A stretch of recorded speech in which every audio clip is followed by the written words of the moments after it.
3 4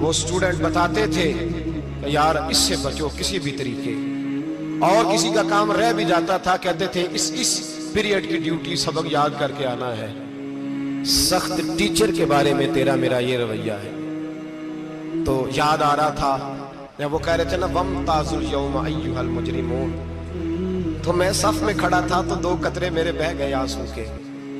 مجھے ساتھ بچہ کہنے لگا طبیعت ٹھیک ہے؟ میں نے کہا طبیعت تو ٹھیک ہے، کچھ یاد آ گیا ہے کہ میدان محشر میں یہاں تو چھپے ہوئے ہیں نا عیب، چھپے ہوئے، اور بھائی رب بڑا کریم ہے، عیبوں کے باوجود نوازتا ہے۔ میرا دعویٰ یہ ہے اگر ہمارے عیب کھل جائیں، لوگ ہمیں دھرتی پہ جینے نہ دیں، لوگ جینے نہ دیں، نکال دیں، اپنے بھی ہمیں برداشت نہ کرے، یہ تو اس کا کرم ہے۔ پتہ سارا ہے سردار نو کیتیاں دا، پردہ چپایا ہی تیرا بھلا ہو سی۔ وَامْتَازُوا الْيَوْمَ أَيُّهَا الْمُجْرِمُونَ، اللہ فرمائے گا مجرم باہر آ جائے۔ یا اللہ کیا ہوگا؟ جب سوال جواب ہوں گے تو رب فرماتے ہیں تیری زبان پہ مور لگا کے بند کر دوں گا، تیرے ہاتھ بولیں گے، پیر بولیں گے، سر بولے گا، پیٹ بولے گا۔ اس وقت کی فکر پیدا کریں، ٹینشن پیدا کریں۔ وقوع قیامت حق ہے، اور باندھ کے نا لوگ پیر باندھ کے زور کے ساتھ باندھتے ہیں۔ سگا بیٹا جب قبر میں دفن کرتا ہے نا تو وہ بھی کہتا ہے وہ کونا، یہ کونا تھوڑا سا مٹی کم ہے، یہاں بھی مٹی ڈالو۔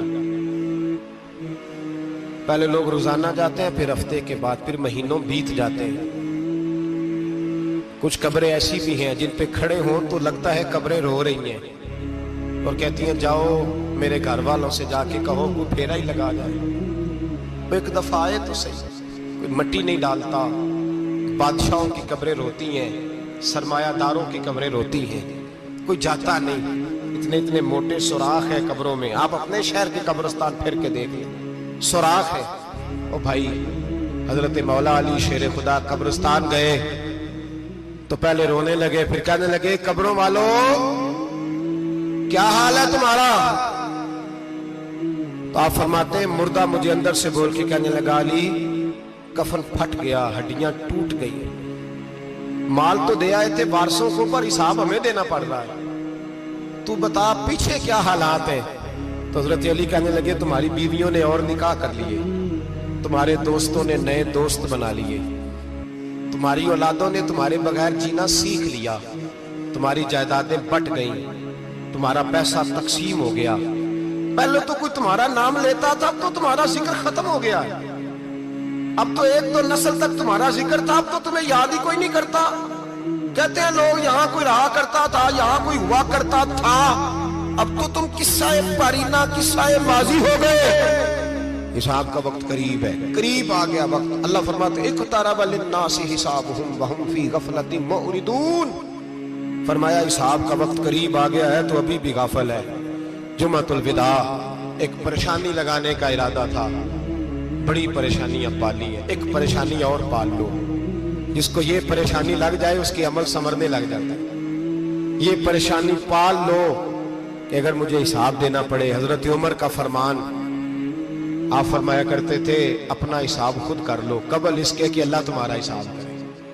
خود کر لو اپنا حساب، خود کھاتے ٹھیک کر کے رکھو، چیک کر کے رکھو۔ میری دعا ہے اللہ پاک ہمیں ان میں شامل کرے جن کو وہ معاف کرنے والا ہے۔ آمین تو کہہ دے۔ اللہ تبارک و تعالی ہمیں ان لوگوں میں شامل کرے جنہیں اللہ بغیر حساب جنت عطا کرنے والا ہے۔ فکر پیدا کرے، سوچ پیدا کرے۔ اللہ تبارک و تعالیٰ کو راضی کرنے کے ایام ہے اور اس کی رضا کی طرف توجہ کریں سارے حضرات۔ اللہ تبارک و تعالیٰ آپ کو سعادت مندیاں اور برکتیں عطا فرمائے۔ آخر دعوانا ان الحمدللہ۔ تو شاہ خوباں تو جانے جانا، تو شاہ خوباں تو جانے جانا ہے، چہرہ ملک کتاب تیرا نہ بن سکی ہے، نہ بن سکے گا، نہ بن سکی